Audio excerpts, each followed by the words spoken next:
How regenerative finance is bringing sustainability to crypto. As the crypto industry surveys the ruins of 2022, it must refocus on its core promises and once again seek ways to add tangible and sustainable value. As 2022 draws to a close, few would look back on our nascent industry and say it has lived up to its potential. Crypto began as a revolution in every sense of the word, a way to democratize access to finance and a revolution against the current financial system and its attendant exploitations and issues. Fast forward to today, though, and what we're seeing is an ecosystem that failed to focus on its core promises and instead remains largely separate from the real world and is relearning many of the lessons traditional finance learned years ago. We've lost sight in recent years of the true innovation of blockchain and smart contracts and have gotten caught up in Ponzi-economics and celebrity hype trains. Businesses and individuals in the space have fallen prey to the number go up mindset, in which that is the only goal. Nothing demonstrates this more than the catastrophic collapse of FTX. It is evident now more than ever that the businesses built on top of decentralized finance, DeFi, primitives need to focus on adding tangible and sustainable value.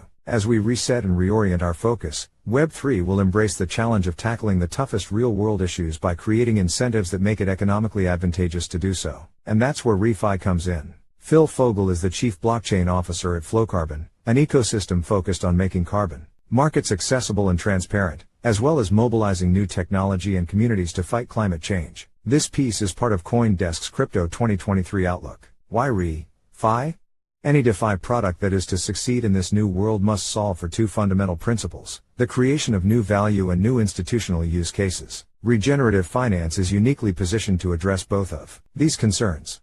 Through understanding where refi comes from, it's easier to grasp how refi is the combination of two distinct disciplines: regenerative economics, in which the focus is on balanced, circulatory flows of capital that integrate both positive and negative externalities while taking care of people and the commons, and decentralized finance, which aims to remove opaque, centralized intermediaries to democratize both the access to financial services and the management of the financial system itself. The existing mechanics that attempt to create a regenerative economy are not working. Environmental, social and governance, ESG, measures are broken and do not align with financial incentives. ESG investments have both statistically underperformed the market and lack transparency, as shown in an HBS study and an investigation into Goldman Sachs ESG funds. In order to harness the rising demand for a new regenerative economy, we need to turn toward emergent technologies such as DeFi. Vinay Gupta said it best when he said that crypto wins by solving problems that nobody else can solve profitably. This leads to the core thesis of refi. We can create mechanisms for both ordinary people and corporations that incentivize the regeneration of environments and communities in a way that is palatable to governments and superior to existing non-crypto solutions. The refi space is poised to explode in 2023. It all starts with carbon, and no place is better suited and more ready for its effects than the voluntary carbon market. The VCM has long been plagued by issues of accessibility and quality. It is nearly impossible for an individual to get an account at one of the major carbon registry bodies, preventing them from even participating in the market. The market is also illiquid and opaque. Spot prices are not readily available and carbon offset units, COU, transactions typically happen over the counter through a web of brokers and middlemen. All in all, the quality of carbon projects is a hotly contested issue.